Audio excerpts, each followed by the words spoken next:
Break नंतर आपणा सर्वांचं स्वागत। राज्यामध्ये दंगलींची चिथावणी सरकारी पक्षातर्फेच दिली जात आहे असा घणाघाती आरोप खासदार संजय राऊत यांनी केलाय।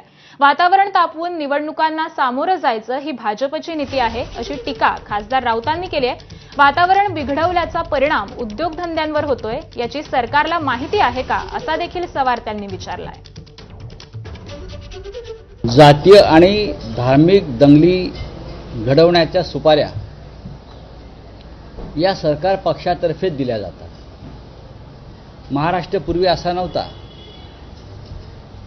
लहान लहान घटनावरून दंग्यांचे भडके उडतायत, हल्ले होत आहेत प्रार्थनास्थळांवर, सर्वत्र वातावरणात तणाव निर्माण करायचा, धार्मिक विद्वेष निर्माण करायचा आणि मग अशा पद्धतीनं समाजामध्ये विष पसरवून निवडणुकींना सामोरं जायचं।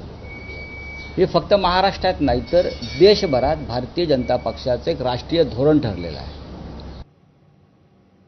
तर भाजप नेत्यांच्या वादग्रस्त वक्तव्यांमुळे वाद चिघळला असा आरोप रोहित पवार यांनी केलाय। दोन समाजात सलोखा निर्माण झाल्यावरही सभा घेत वादग्रस्त